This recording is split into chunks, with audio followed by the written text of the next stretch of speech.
പുതിയൊരു വീഡിയോയിലേക്ക് എല്ലാവർക്കും സ്വാഗതം. ഗൈസ് ഏകദേശം ഒരു 2 ആഴ്ചയായില്ലേ നമ്മൾ കണ്ടിട്ട്, ഏകദേശം 14-15 ദിവസമായി തോന്നുന്നുണ്ട്. അപ്പോൾ കുറച്ച് തിരക്കപ്പെട്ടു പോയിട്ടോ. ഷോപ്പിൽ കുറച്ച് വർക്ക് കാര്യങ്ങളൊക്കെ പെൻഡിങ് ഉണ്ടായിരുന്നു, പിന്നെ കുറച്ച് വണ്ടികൾ റീസ്റ്റോർ ചെയ്യാനുണ്ടായിരുന്നു. അങ്ങനത്തെ സംഭവങ്ങളൊക്കെ ആയി ബന്ധപ്പെട്ട് വീഡിയോ എടുക്കാനുള്ള ആ ഒരു ടൈം കിട്ടാതായിപ്പോയി. അപ്പോൾ ഞാനൊക്കെ വർക്ക് ചെയ്യാന്ന് പറഞ്ഞു കഴിഞ്ഞാൽ ഡെയിലി നമ്മൾ വർക്ക് ചെയ്യണം. നിങ്ങൾ ഷോപ്പിൽ വന്ന ആളുകൾക്ക് അറിയാം, ഞായറാഴ്ച പോലും നമ്മൾ ഷോപ്പ് ഓപ്പണാണ്.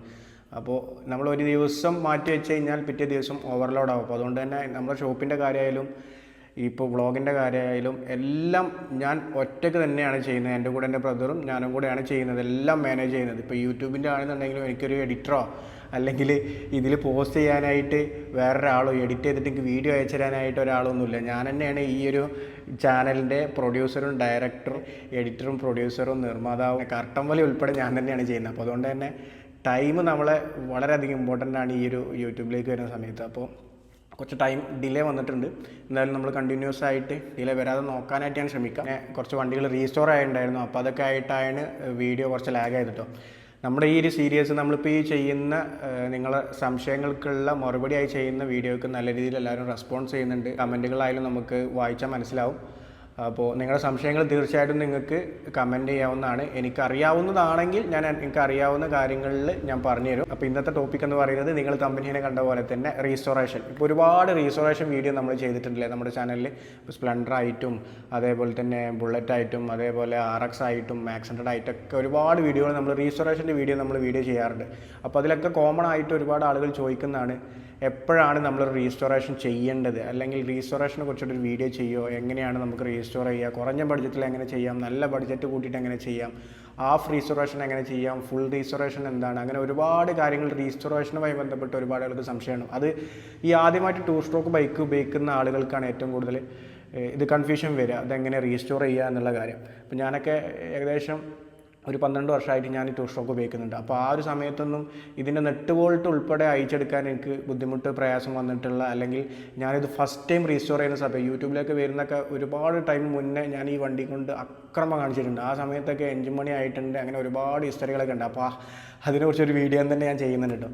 അപ്പോൾ ഈ വണ്ടികളൊക്കെ ഇപ്പോൾ എൻ്റെ വണ്ടിയൊക്കെ ഞാൻ ആദ്യം റീസ്റ്റോർ ചെയ്യുന്ന സമയത്ത് ഞാനൊരു തവണ ട്രൈ ചെയ്ത് നോക്കിയിട്ടുണ്ട്. എന്നിട്ട് എന്നെക്കൊണ്ട് പറ്റില്ല എന്ന് നോക്കിയ സമയത്ത്, എന്നെക്കൊണ്ട് ആവുന്നില്ല എന്ന് തോന്നിയപ്പോൾ ഞാനൊരു കൊട്ടവണ്ടി വിളിച്ച് നേരെ ഒരു വർക്ക്ഷോപ്പിൽ, എൻ്റെ ഒരു ഫ്രണ്ടിൻ്റെ വർക്ക്ഷോപ്പിൽ കൊണ്ടുപോയിട്ട് കൊടുത്ത് അങ്ങനെയൊക്കെയാണ് റീസ്റ്റോർ ചെയ്തിട്ട്. അങ്ങനെ ഒരുപാട് കഥകളുണ്ട് എൻ്റെ ബൈക്കിൽ.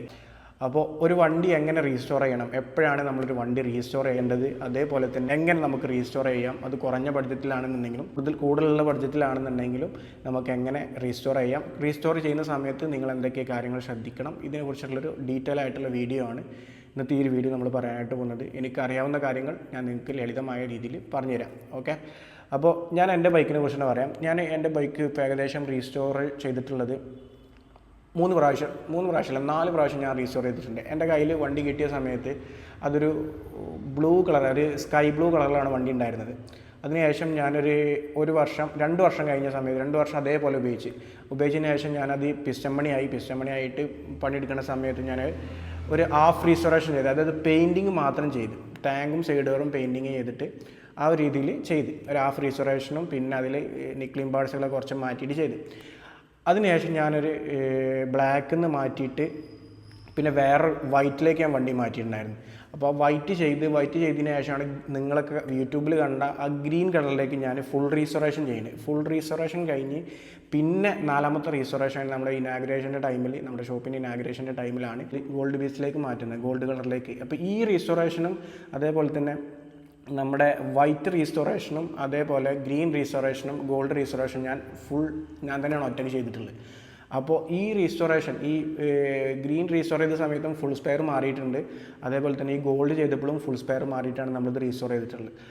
അതിന് മുന്നേ ഉള്ള റീസ്റ്റോറേഷനിലൊക്കെ ഒരു ഹാഫ് റീസ്റ്റോറേഷൻ, ആവശ്യമുള്ള പാർട്സുകൾ മാത്രം ചെയ്തിട്ടുള്ള റീസ്റ്റോറേഷനാണ്, കുറഞ്ഞ ബഡ്ജറ്റിൽ ചെയ്തിട്ടുള്ള സംഭവമാണത്.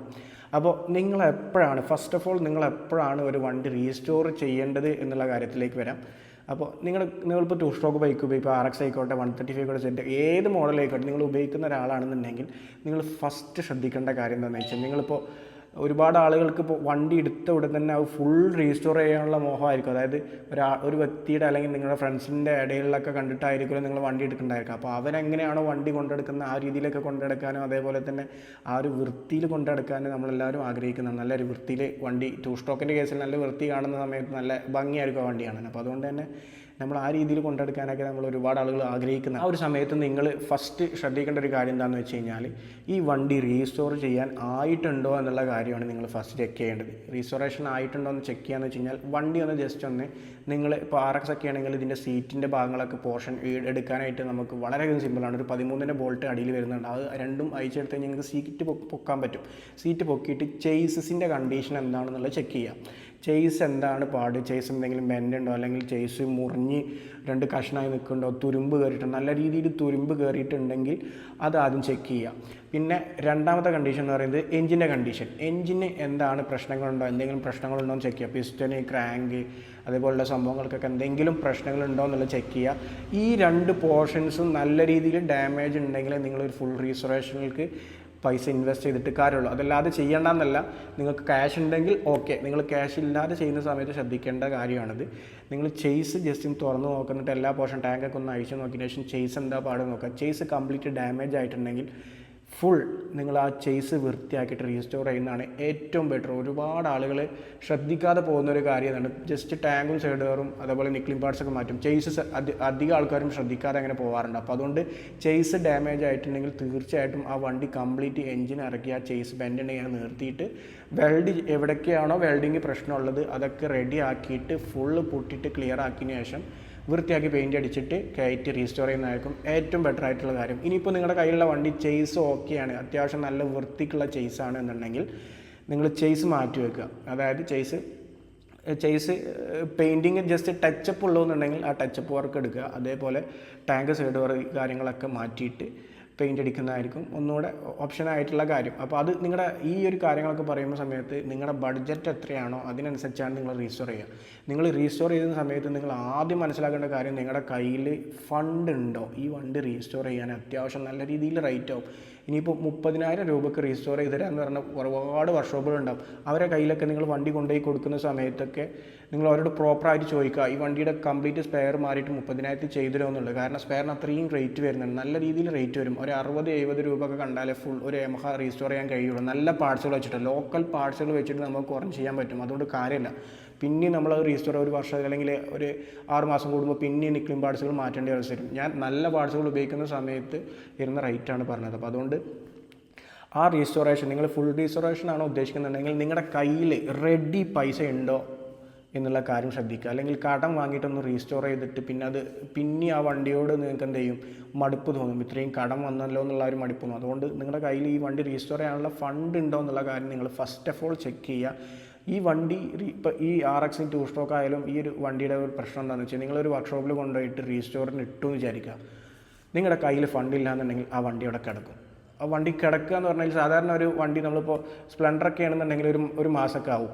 നിങ്ങളുടെ കയ്യിൽ RX ഫണ്ടില്ല എന്നുണ്ടെങ്കിൽ ഒരു മാസം ഉള്ളത് ചിലപ്പോൾ 6 മാസമൊക്കെ കിടക്കും. അങ്ങനെ 1 കൊല്ലം വരെ നമ്മുടെ ഗാരേജിൽ കിടന്നിട്ടുള്ള വണ്ടികളുണ്ട്. അപ്പോൾ അതുകൊണ്ടാണ് ആ കാര്യം പറയുന്നത്. അപ്പോൾ അതുകൊണ്ട് നിങ്ങളുടെ കയ്യിൽ ഇപ്പോൾ നമ്മുടെ കേസിൽ വരികയാണെന്നുണ്ടെങ്കിൽ വണ്ടി കൊണ്ടുവരുന്ന സമയത്ത് കസ്റ്റമർ, ഞാൻ കുറ്റം പറയില്ല കേട്ടോ, നിങ്ങളത് മനസ്സിലാക്കാൻ വേണ്ടിയിട്ട് പറയുകയാണ്. കൊണ്ടുവരുന്ന സമയത്ത് ഭയങ്കര ഉഷാറായിരിക്കും. അതായത് എനിക്ക് അങ്ങനെ ചെയ്യണം, വണ്ടി ഇങ്ങനെ ചെയ്യണം. അപ്പം ഞാൻ അവരോട് പറയുന്നതാണ് നിങ്ങളുടെ കയ്യിൽ ഫണ്ട് ഉണ്ടോ, നിങ്ങൾ ഇത് ഒപ്പിച്ചിട്ടാണോ ചെയ്യാൻ വരുന്നത്. അപ്പോൾ നമ്മുടെ കയ്യിൽ കസ്റ്റമർ വരുന്ന സമയത്ത് നിങ്ങൾ ഒപ്പിച്ച് എടുക്കുകയാണെന്നുണ്ടെങ്കിൽ നിങ്ങളിപ്പോൾ റീസ്റ്റോർ ചെയ്യാതെ ഇരിക്കുന്നതായിരിക്കും ഏറ്റവും നല്ലത്. കാരണം നിങ്ങളുടെ കയ്യിൽ ഫണ്ടില്ല എന്നുണ്ടെങ്കിൽ ആ വണ്ടി അവിടെ കെടുക്കും. അതേപോലെ തന്നെ നമ്മൾ വേറെ വണ്ടികൾ റീസ്റ്റോർ ചെയ്യുന്ന സമയത്ത് നിങ്ങളത് ഫണ്ട് അയക്കുന്ന സമയത്ത് പിന്നെയും ഡിലേ വരും. കാരണം നമ്മളൊരു വണ്ടി ഇത്ര സമയം കൊണ്ട് തീർത്തു കൊടുക്കുക എന്നുള്ള ഡിലേയിൽ ഫണ്ട് ക്ലിയർ ആകുമ്പോഴാണ് അത്ര സമയത്തിന് നമുക്ക് തീർക്കാൻ പറ്റുക. അത് ഏത് വർക്ക്ഷോപ്പിലാണെങ്കിലും അങ്ങനെ തന്നെ ഫണ്ട് കറക്റ്റ് പ്രോപ്പറായിട്ട് കസ്റ്റമർ കൊടുക്കുമ്പോഴാണ് നമുക്ക് പണിയും എന്തായാലും പറ്റുക, ഫാസ്റ്റ് ആക്കാൻ പറ്റുക. നമുക്ക് സ്പെയർ ഇവിടെ റെഡി ടു സ്പെയർ ഒന്നും ആരും ചെയ്യില്ല. ചെയ്യുന്നവരുണ്ടാവും റെഡി ടു സ്പെയർ ഇട്ടൊക്കെ ചെയ്യുന്നുണ്ട്. നമ്മളിവിടെ റെഡി ടു സ്പെയർ ഒരു 5 വണ്ടിയുടെ സ്പെയറൊക്കെ ഉണ്ടാവുള്ളൂ. പക്ഷേ നമ്മളൊരു 10 വണ്ടി റീസ്റ്റോർ ചെയ്യുന്ന സമയത്ത് നമ്മൾ പുറത്തുനിന്നൊക്കെ സ്പെയർ കളക്ട് ചെയ്തിട്ടാണ് വണ്ടികൾ റീസ്റ്റോർ ചെയ്യുക. അപ്പോൾ അതുകൊണ്ട് സ്പെയറുകൾ കളക്ട് ചെയ്യാൻ വേണ്ടിയിട്ട് എമൗണ്ട് നിങ്ങളുടെ കയ്യിൽ ഉണ്ടായിരിക്കണം ശരിക്ക്. അപ്പോൾ ആ ഒരു കാര്യം നിങ്ങൾ ശ്രദ്ധിക്കേണ്ടത്, വണ്ടി റീസ്റ്റോർ ചെയ്യുന്ന സമയത്ത് റെഡി പൈസ നിങ്ങളുടെ കയ്യിലുണ്ടോ. ഒരു വർക്ക്ഷോപ്പിൽ ഇപ്പോൾ ഇവിടെ നിന്നല്ല ഏത് വർക്ക്ഷോപ്പിലായാലും അവർ ചോദിക്കുന്ന സമയത്ത് നിങ്ങൾക്ക് ഫണ്ട് അറേഞ്ച് ചെയ്തിട്ട് കൊടുക്കാൻ പറ്റുന്ന സിറ്റുവേഷൻ എന്നുണ്ടെങ്കിൽ തീർച്ചയായിട്ടും നിങ്ങൾക്ക് ഫുൾ റീസ്റ്റോറേഷനിലേക്ക് കടന്നിട്ട് വലിയ പ്രശ്നങ്ങളൊന്നുമില്ല. ഇപ്പോൾ ഒരുപാട് നമുക്ക് വരുന്ന കസ്റ്റമറിനെ കുറേ ഗൾഫിലുള്ള ആളുകളുണ്ട്. ഗൾഫിലുള്ള ആളുകളോട് നമ്മൾ പറയാറ്, നിങ്ങൾ വരുന്ന സമയത്ത് ഡെലിവറി ആണെന്നുണ്ടെങ്കിൽ ഫണ്ട് ആദ്യം തന്നെ ക്ലിയർ ചെയ്ത് തരണം കേട്ടോ. അതായത് ഒരു 50% സ്പെയർ കളക്ട് ചെയ്യാനുള്ള എമൗണ്ടെങ്കിലും നിങ്ങൾ തന്നിട്ട്, അങ്ങനെ ഒരുപാട് ആൾ ചെയ്യുന്നുണ്ട് കേട്ടോ. പിന്നെ ഗൾഫിലാണെന്നുണ്ടെങ്കിൽ നമ്മൾ അവിടെ പോയിട്ട് പിക്ക് ചെയ്തിട്ട് അവരൊരു റിസ്ക് പറയണ്ട, നമ്മൾ അവിടെ പോയി പിക്ക് ചെയ്ത് വണ്ടി സ്റ്റാർട്ടാക്കി കൊണ്ടുവന്നിട്ട് ഇവിടെ ഫുൾ റീസ്റ്റോറേഷൻ ചെയ്ത് കഴിഞ്ഞിട്ട് അവർ വരുന്ന സമയത്തായിരിക്കും നമ്മൾ വണ്ടി കൊടുക്കുക.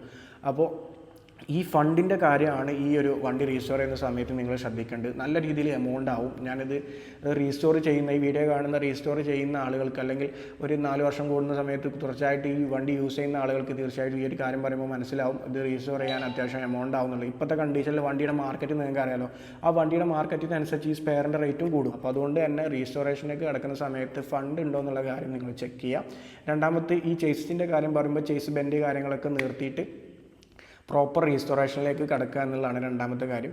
ഇനി റീസ്റ്റോർ ചെയ്യുന്ന സമയത്ത് ശ്രദ്ധിക്കേണ്ട കാര്യം എന്ന് വെച്ച് കഴിഞ്ഞാൽ, നിങ്ങൾ റീസ്റ്റോറേഷന് കൊടുക്കുന്ന സമയത്ത് വർക്ക്ഷോപ്പ് സെലക്ട് ചെയ്യുന്ന സമയത്ത് വളരെയധികം ഇമ്പോർട്ടൻ്റ് ആണ്.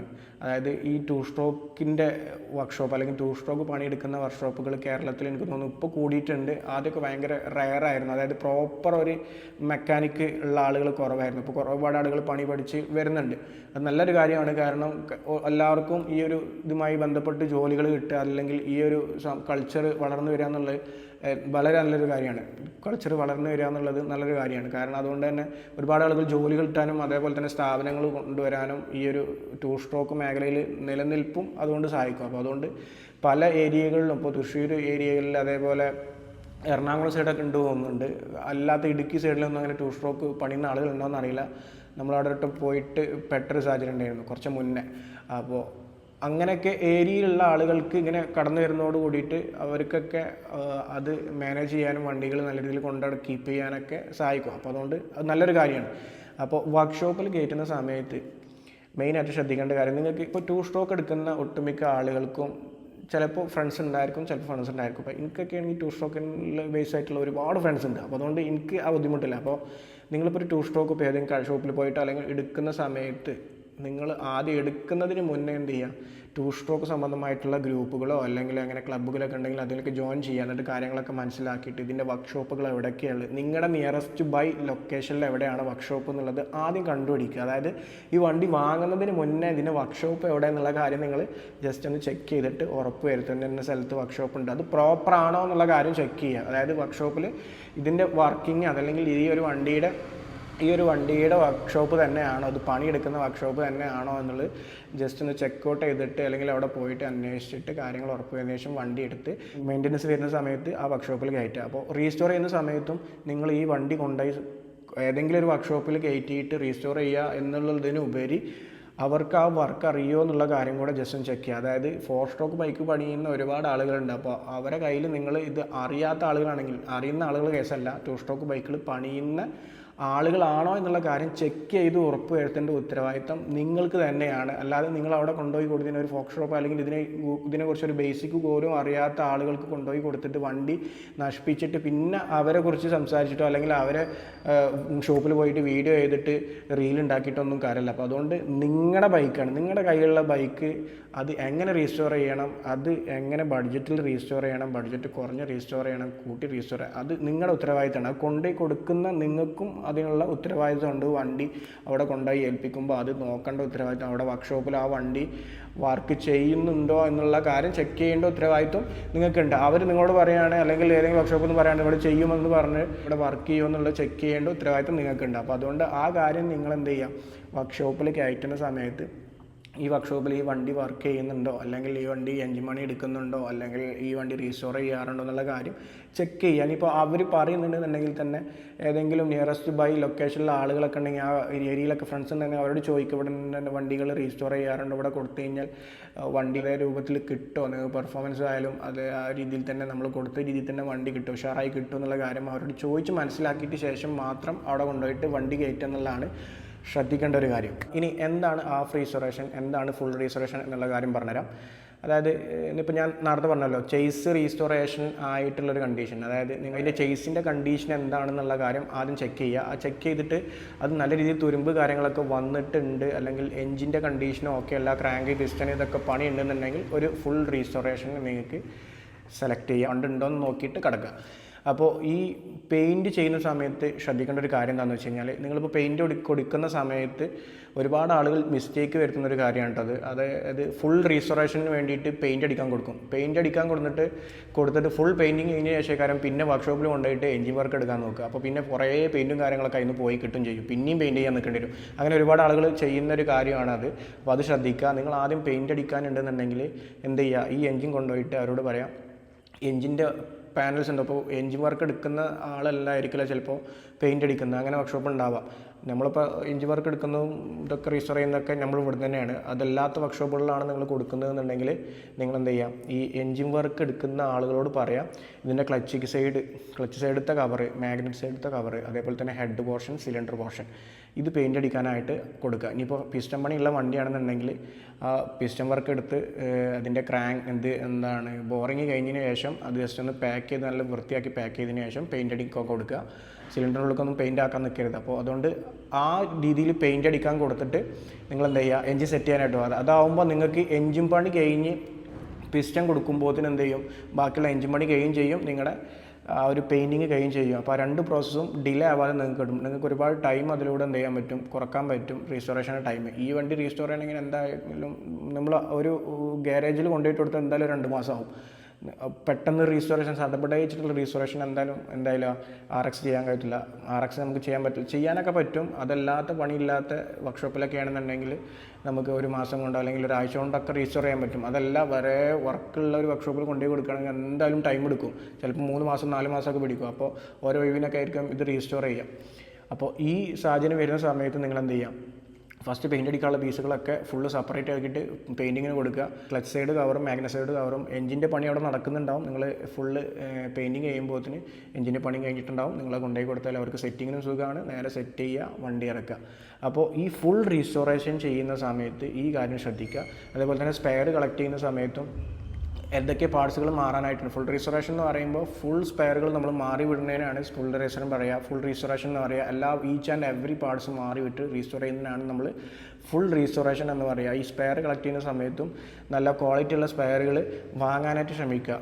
ക്വാളിറ്റി ഇല്ലാത്ത സ്പെയറുകൾ വാങ്ങണ്ടെന്ന് നമ്മൾ പറയുന്നില്ല, വാങ്ങണ്ടെന്നല്ല, നിങ്ങൾ ഫണ്ടിനനുസരിച്ച് നല്ല ഫണ്ട് നിങ്ങൾക്ക് ഇറക്കാൻ പറ്റുന്നുണ്ടെങ്കിൽ അത്യാവശ്യം നല്ല ഫണ്ടുള്ള, അത്യാവശ്യം നല്ല ബഡ്ജറ്റുള്ള, അത്യാവശ്യം ക്വാളിറ്റി ഉള്ള സ്പെയർ യൂസ് ചെയ്യാനായിട്ട് ശ്രമിക്കുക. നമ്മൾ പൈസ ലാഭിക്കുന്നിടത്തോട് കൂടിയിട്ട് നമ്മൾ എന്ത് ചെയ്യും, വണ്ടിയുടെ ക്വാളിറ്റിയും കുറയും, അതിൻ്റെ ലൈഫും കുറയും.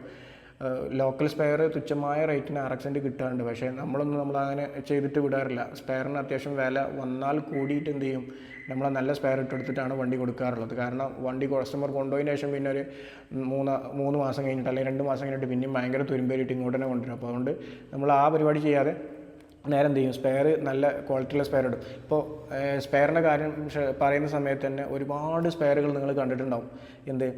യമഹയുടെ ഇപ്പോൾ റീലിലും അതേപോലെ തന്നെ യൂട്യൂബിലായാലൊക്കെ സ്പെയർ വീഡിയോ ചെയ്യുന്ന ആളുകളെ കുറ്റം പറയല്ലോ കേട്ടോ. ഒരുപാട് സ്പെയർ നിങ്ങൾ കണ്ടിട്ടുണ്ടാവും. ഇങ്ങനെ യമഹയുടെ ബാഡ്ജിങ് വരുന്ന കവറിൽ ഒറിജിനൽ സ്പെയർ ആണെന്ന് പറഞ്ഞിട്ട് ഒരുപാട് ആളുകൾ കൊടുക്കുന്നത്. എൻ്റെ ഒരു അഭിപ്രായം പറയുകയാണെങ്കിൽ അത് ഒറിജിനലാണ് എനിക്ക് തോന്നിയിട്ടില്ല. കാരണം ഏതൊരാൾക്കും ചെയ്യാൻ പറ്റുന്നൊരു കാര്യമാണത്. അതായത് നിങ്ങളുടെ കയ്യിൽ ഇപ്പോൾ യമഹയുടെ കുറച്ച് സ്പെയർ ഉണ്ട്, ഒരു കവർമ യമഹയുടെ ബാഡ്ജിങ് പ്രിൻ്റ് ചെയ്തിട്ട് ആർക്കാണ് കൊടുക്കാൻ പറ്റും. അങ്ങനെ വരുന്ന സ്പെയറുകൾ തന്നെ ആയിരിക്കും അത്. നമ്മളിവിടെ എന്തായാലും ആ ഒരു സ്പെയറുകളൊന്നും നമ്മൾ യൂസ് ചെയ്യാറില്ല. നമ്മൾ ദിക്ഷൻ്റെ അത്യാവശ്യം ക്വാളിറ്റി ഉള്ള, നമുക്ക് ക്വാളിറ്റി ഉണ്ടെന്ന് തോന്നിയാണ് ദിക്ഷയാണ് ചെയ്യുന്നത്. ദിക്ഷൻ്റെ സ്പെയറാണ് നമ്മളിവിടെ ചെയ്യുന്നത്. അപ്പോൾ ഒരുപാട് സ്ഥലങ്ങളിൽ ആ ഒരു സ്പെയറുകൾ ഒറിജിനൽ ആണെന്ന് പറഞ്ഞിട്ട് കൊടുക്കുന്നുണ്ട്. അപ്പോൾ ഒറിജിനൽ ആകുമ്പോൾ എന്ത് ചെയ്യും, അതിൻ്റെ ഒരു കോസ്റ്റ് ഇട്ടായിരിക്കും കൊടുക്കുക. അപ്പോൾ ആ മാർക്കറ്റ് വാല്യൂ ഉണ്ടാക്കാൻ വേണ്ടിയിട്ട് ഒറിജിനൽ എന്ന് പറഞ്ഞിട്ട് ആ കവർമ ബാഡ്ജിങ് കൊടുത്തിട്ട് ഒരുപാട് സ്പെയറുകൾ അങ്ങനെ വരുന്നുണ്ട്. അപ്പോൾ അതിൽ പോയിട്ട് പെടാതിരിക്കുക. ഇത് ഞാൻ കൺഫേം ചെയ്യാൻ കാരണം എന്താ വെച്ച് കഴിഞ്ഞാൽ, നമുക്കൊരു വണ്ടിയിൽ ഇപ്പോൾ ഹീറോൻ്റെ സ്പ്ലെൻഡർ ആയിക്കോട്ടെ, ഹീറോൻ്റെ ഏതെങ്കിലും മോഡലായിക്കോട്ടെ, അല്ലെങ്കിൽ യമഹയുടെ തന്നെ പുതിയ മോഡലായിക്കോട്ടെ, KTMൻ്റെ പുതിയ മോഡലായിക്കോട്ടെ, ഇതിൻ്റെയൊക്കെ ജെനുവിൻ സ്പെയർ, ലോക്കൽ സ്പെയറിൻ്റെ കാര്യമല്ല, ഇതിൻ്റെ ജെനുവിൻ ഒറിജിനൽ സ്പെയർ അവിടെ നിന്ന് കിട്ടുക. ഷോറൂമുകളിൽ നിന്നാണ് കിട്ടുക. ഇപ്പോൾ ഹീറോൻ്റെ ആണെന്നുണ്ടെങ്കിൽ ഹീറോൻ്റെ ഷോറൂമിൽ നിന്ന് കിട്ടും. യമഹേൻ്റെ ആണെന്നുണ്ടെങ്കിൽ യമഹയുടെ ഒറിജിനൽ സ്പെയർ കിട്ടുന്ന സ്ഥലം സപ്ലൈ ചെയ്യുന്ന, അതായത് ഹോൾസെയിലേഴ്സിന് നിങ്ങൾ പോയി വാങ്ങുന്ന ആഫ്റ്റർ മാർക്കറ്റ് വാങ്ങുന്ന സാധനങ്ങളൊക്കെ ഉണ്ടല്ലോ നമ്മളെ അടുത്തുള്ള ഷോപ്പുകളിൽ, അവിടേക്ക് വരെ സപ്ലൈ കൊടുക്കുന്ന ഒറിജിനൽ സ്പെയർ വരുന്നത്, ജെനുവിൻ സ്പെയർ വരുന്നത് ഇതിൻ്റെ കമ്പനികളിൽ നിന്നാണ്. ഒറിജിനൽ സ്പെയർ വരുന്നത് ഹോൾസെയിൽ റേറ്റിന് വരുന്നത് ഈ കമ്പനികളിൽ നിന്നാണ്. ഇപ്പോൾ ഹീറോയുടെ ആയാലും കെ ടി എമ്മിൻ്റെ ആയാലൊക്കെ സ്പെയർ, ജെനുവിൻ സ്പെയർ കിട്ടുക ഈ ഷോറൂമുകളിലാണ്. നിങ്ങൾ നിയറസ്റ്റ് ബൈ യമഹയുടെ ഷോറൂമിൽ പോവുക. എന്നിട്ട് നിങ്ങൾക്ക് വേണ്ട യമഹയുടെ പാർട്സുകളുടെ നിങ്ങൾക്ക് ഇപ്പോൾ ഗിയർ ലിവർ അങ്ങനെ സംഭവങ്ങളൊക്കെ ഉണ്ടാവുമല്ലോ. ഇപ്പോൾ ബാഡ്ജിങ് തന്നെ ആയിക്കോട്ടെ, അവിടെ പോയിട്ട് ജസ്റ്റ് ഒന്ന് ചോദിക്കുക എൻ്റെ സംഭവം ഈ വണ്ടിയുടെ യമഹ RX 130 ഫിൻ്റ് ഉണ്ടോ എന്ന് ചോദിച്ചു കഴിഞ്ഞാൽ അവരെന്താ മറുപടി പറയണമെന്ന് ജസ്റ്റ് ഒന്ന് നിങ്ങൾക്ക് മനസ്സിലാവും. ജസ്റ്റ് ഒന്ന് നിങ്ങൾ ഊഹിച്ചാൽ മതി അവരെന്താ മറുപടി എന്ന് പറയുന്നത്, അവരെന്താണ് മറുപടി പറയണമെന്നുള്ളത് ജസ്റ്റ് ഒന്ന് നോക്കുക. അപ്പോൾ നിങ്ങൾക്ക് മനസ്സിലാവും ഇത് നിങ്ങൾക്ക് ഈ ബാഡ്ജിങ് വരുന്ന കവറിൽ വരുന്നത് സ്പെയർ ഒറിജിനൽ ആണോ അല്ല എന്നുള്ളത്. ഞാനിത് അന്വേഷിച്ചിട്ടുള്ളൊരു കാര്യമാണ്. അവർ പറഞ്ഞിട്ടുള്ള കാര്യം, യമഹയുടെ ഒരു സാധനം RX 135 ആയിക്കോട്ടെ, Z ആയിക്കോട്ടെ, അങ്ങനെ RD 350 ആയിക്കോട്ടെ, ഏത് വണ്ടീൻ്റെയും സ്പെയറുകൾ എന്ത് ചെയ്യുന്നില്ല, കമ്പനി ഇപ്പോൾ മാനുഫാക്ചർ ചെയ്യുന്നില്ല. ആ സമയത്ത് തന്നെ അത് സ്റ്റോപ്പ് ചെയ്തിട്ടുണ്ട്. അപ്പോൾ ഈ വരുന്ന സ്പെയർ എന്താ, ഈ വരുന്ന സ്പെയർ ഞാൻ ഈ പറഞ്ഞ പോലെ കവറിൻ്റെ മുകളിൽ യമഹയുടെ ഒരു ബാഡ്ജിങ് പ്രസ് ചെയ്തിട്ട് പാക്ക് ആക്കിയിട്ട് ആ സ്പെയർ ഒറിജിനലാണെന്നും പറഞ്ഞിട്ട് മറിച്ച് വെക്കുന്ന ഒരു പരിപാടിയാണിത്. അപ്പോൾ അതുകൊണ്ട് അതിൽ പോയി പെടാതിരിക്കുക. ഇനി എന്താണ് ഹാഫ് റീസ്റ്റോറേഷൻ എന്ന് പറഞ്ഞുതരാം. ഹാഫ് റീസ്റ്റോറേഷൻ എന്ന് പറയുമ്പോൾ ഇപ്പോൾ ഞാൻ ഫസ്റ്റ് പറഞ്ഞല്ലോ എൻ്റെ വണ്ടി ഞാൻ 2 തവണ ഹാഫ് റീസ്റ്റോറേഷൻ ചെയ്തു എന്നുള്ളത്. അപ്പോൾ ഹാഫ് റീസ്റ്റോറേഷൻ എന്ന് പറഞ്ഞു കഴിഞ്ഞാൽ ഇപ്പോൾ ആ ഒരു സമയത്ത് ആ റീസ്റ്റോറേഷൻ ചെയ്യുന്ന സമയത്ത് എൻ്റെ വണ്ടിക്ക് ചേസിന് ഒരു പ്രശ്നമില്ല, നല്ല വൃത്തിയുള്ള ചേസായിരുന്നു. അതേപോലെ എൻജിൻ കണ്ടീഷനായിരുന്നു. പിന്നെ ഹെഡിൻ്റെ പോർഷനിൽ അത്യാവശ്യം ഓടിയതുകൊണ്ട് തന്നെ നല്ല ഓട്ടം ഉണ്ടായിരുന്നു ആ സമയത്ത്. അതുകൊണ്ട് തന്നെ യെല്ലോ ഷെയ്ഡായിരുന്നു. അപ്പോൾ ഞാൻ ഹെഡ് അയച്ചു, ടാങ്ക് സൈഡ് വരെയൊക്കെ പറ്റ മോശമായിരുന്നു, അത് അയച്ചു, റീപെയിൻറ്റിന് കൊടുത്തു. അപ്പോൾ ചേസ് എഞ്ചിൻ ഓക്കെ ആയതുകൊണ്ടാണ് ഞാൻ അങ്ങനെ ചെയ്തത്. പിന്നെ കുറച്ച് നിക്ലിംഗ് പാർട്സുകൾ തുരുമ്പുണ്ടായിരുന്നു, അത് മാറി. അപ്പോൾ അത്യാവശ്യം തന്നെ എനിക്ക് വൃത്തിയായി കിട്ടി. അപ്പോൾ ഈ ചേസ് ചേസ് വൃത്തിയുണ്ടോ, എഞ്ചിൻ കണ്ടീഷനാണോ, നിങ്ങൾ പുറത്തെ ബോഡി പാനലുകളൊക്കെ അത്യാവശ്യം സ്പെയർ തുരുമ്പ് കയറിയിട്ടുണ്ടെങ്കിൽ അതൊക്കെ മാറിയിട്ട് റീസ്റ്റോർ ചെയ്യുന്നതിനാണ് ഈ ഹാഫ് റീസ്റ്റോറേഷൻ എന്ന് പറയുക. ഇത് ഈ ഫുൾ റീസ്റ്റോറേഷൻ ഹാഫ് റീസ്റ്റോറേഷൻ നിങ്ങൾക്ക് അറിയുന്ന കാര്യമായിരിക്കും, ഇത് അറിയാത്തവർക്ക് വേണ്ടിയിട്ടാണ് ഞാൻ ഈ കാര്യം വീഡിയോയിൽ പറഞ്ഞു കേട്ടോ. അപ്പോൾ ഈ പുറത്തുള്ള സ്പെയറുകളൊക്കെ നിങ്ങൾ അത്യാവശ്യം നല്ല വൃത്തിക്ക് മാറ്റി കൊടുക്കുക, സ്പെയർ മാറ്റി കൊടുക്കുക. സ്പെയർ മാറ്റിയാൽ തന്നെ അത്യാവശ്യം വണ്ടി കാണാൻ വൃത്തിയാവും. ഫുൾ റീസ്റ്റോറേഷനൊക്കെ അടക്കുകയെന്ന് പറഞ്ഞു കഴിഞ്ഞാൽ ഇപ്പോൾ നിങ്ങൾ വണ്ടിയുടെ എൻജിൻ ഇപ്പോൾ ഈ പുറം നല്ല വൃത്തിയാക്കി വെച്ച് എൻജിൻ പറ്റ പോക്കുകയാണെന്നെങ്കിൽ ആ വണ്ടി കൊണ്ട് കാര്യമില്ല. ഞാൻ എൻ്റെ വണ്ടി പലപ്പോഴും എൻജിനാണ് വൃത്തിയാക്കി ആക്കാറ്. ഇപ്പോൾ ഈ വണ്ടി ഷോപ്പിലായതുകൊണ്ടാണ് ഇത്ര വൃത്തി, ഞാനിത് യൂസ് ചെയ്യുകയാണെങ്കിൽ ഇത്ര വൃത്തി ഉണ്ടാവില്ല. പക്ഷേ എൻജിൻ്റെ കണ്ടീഷൻ അത് സൂപ്പറായിരിക്കും. ഞാൻ എപ്പോഴും വണ്ടി യൂസ് ചെയ്യുന്ന സമയത്ത് എൻജിൻ പക്കാക്കി വെക്കും. എൻജിൻ്റെ പെർഫോമൻസും അതെനിക്ക്, ഞാൻ നിങ്ങളോട് എല്ലാ വീട്ടിലും പറയുകയാണെങ്കിൽ ഞാൻ ഞാനൊരു പവർ ഉദ്ദേശിച്ച് വണ്ടി ഓടിക്കുന്ന ഒരാളാണ്. അപ്പോൾ അതുകൊണ്ട് തന്നെ എൻജിൻ്റെ കണ്ടീഷൻ ഞാൻ എപ്പോഴും അത് ഞാൻ ഫോക്കസ് ചെയ്ത് നോക്കും. ഇനി പെയിൻറ്റിങ് അത്ര കച്ചറയാണെങ്കിലും ഞാൻ ആ വണ്ടി യൂസ് ചെയ്യാം. അപ്പോൾ അതുകൊണ്ട് ഈ പെയിൻറ്റ് ചെയ്യുന്ന സമയത്താണെന്നുണ്ടെങ്കിലും എൻജിൻ നോക്കുന്ന സമയത്താണ് പെയിൻറ്റ് ചെയ്യുന്ന സമയത്താണെന്നുണ്ടെങ്കിലും നിങ്ങൾ എൻജിൻ്റെ കണ്ടീഷൻ നോക്കുക, അതിനനുസരിച്ച് റീസ്റ്റോർ ചെയ്യുക എന്നുള്ളതാണ് എനിക്ക് പറയാനുള്ളത്. അപ്പോൾ ഇത്രയൊക്കെയാണ് ഇതിൽ മെയിനായിട്ട് ശ്രദ്ധിക്കേണ്ടത്. മെയിനായിട്ട് നിങ്ങളൊരു വർക്ക്ഷോപ്പിൽ കൊണ്ടുപോകുന്ന സമയത്ത് എന്ത് ചെയ്യുക, ഒന്ന് ആലോചിക്കുക, അവിടെ അവിടെ ചോദിച്ച് മനസ്സിലാക്കുക, അല്ലെങ്കിൽ ആരോടൊക്കെ ചോദിക്കുക അവിടെ ചെയ്യുന്നുണ്ടോ എന്നുള്ളത്. എന്നിട്ട് മാത്രം കൊണ്ടുപോയിട്ട് നിങ്ങൾ വണ്ടി കൊണ്ടുപോയിട്ട് അവിടെ കൊടുക്കുക. ഞാൻ വീഡിയോയിൽ പറഞ്ഞ പോലെ തന്നെ നിങ്ങളവിടെ കൊണ്ടുപോകുന്ന സമയത്ത് നിങ്ങളെ ഉത്തരവാദിത്തമാണ് അവിടെ വണ്ടി കൊണ്ടുപോയി കൊടുക്കുന്നത്. അവിടെ അവർക്ക് വർക്ക് അറിയോ എന്നുള്ള കാര്യം ചെക്ക് ചെയ്യേണ്ടതും നിങ്ങളുടെ ഉത്തരവാദിത്തമാണ്. പിന്നെ അവർ ചെയ്തതിന് ശേഷം കുളമായതിനു ശേഷം പിന്നെ അവർ കുറ്റം പറഞ്ഞിട്ടൊന്നും കാര്യമില്ല. അപ്പോൾ അതുകൊണ്ട് ആ ഒരു കാര്യം ശ്രദ്ധിക്കാം.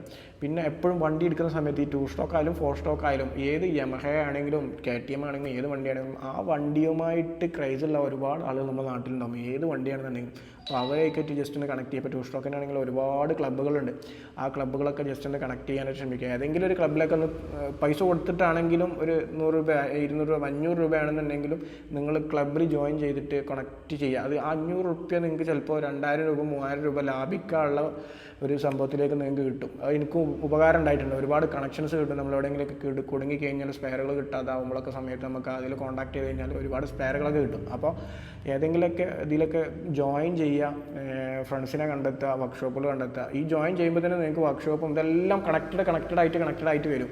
നിങ്ങൾക്ക് ഒരു സംഭവമായിട്ട് ഞാനൊക്കെ വണ്ടി എടുത്ത സമയത്ത് എനിക്കൊരു ഫ്രണ്ട്സ് പോലും ഇല്ല ഈ 2 സ്റ്റോക്കിൽ ഇതാകും. പിന്നെ ഞാനങ്ങനെ കണക്ട് ചെയ്ത് ഓരോരുത്തരെ കണ്ട് ഓരോരുത്തരെ വണ്ടിയിട്ട് ഇങ്ങനെ പോകുന്ന സമയത്ത് റോട്ടിൽ കൂടെ ഇങ്ങനെ പോകുന്ന സമയത്ത് അവരങ്ങനെ കൈ കാണിച്ച് ജസ്റ്റ് നമ്മൾ ഒരു 2 സ്റ്റോക്ക് ബൈക്കും കൊണ്ട് പോകുന്ന സമയത്ത് നിങ്ങൾക്ക് അറിയുണ്ടാവും. ഒരു 2 സ്റ്റോക്കിനെ കണ്ടാൽ ജസ്റ്റ് ഞാൻ എന്തായാലും ഇങ്ങനെ കൈ കാണിച്ചിട്ടേ പോകുള്ളൂ. അപ്പോൾ അതുകൊണ്ട് അവരും കൈ കാണിച്ച് അങ്ങനെ സംസാരിച്ച് കോണ്ടാക്റ്റ് വാങ്ങി, പിന്നെ ഒരു ഗ്രൂപ്പായി, പിന്നെ യൂട്യൂബായി, വണ്ടികളായി, പിന്നെ ഈ ബിസിനസ്സായി, പരിപാടികളായി, അങ്ങനെ അത്യാവശ്യം കഷ്ടപ്പാട് സഹിച്ചിട്ടാണ് ഒരു ഫീൽഡിൽ നമ്മൾ നിന്ന് പോയത് കേട്ടോ.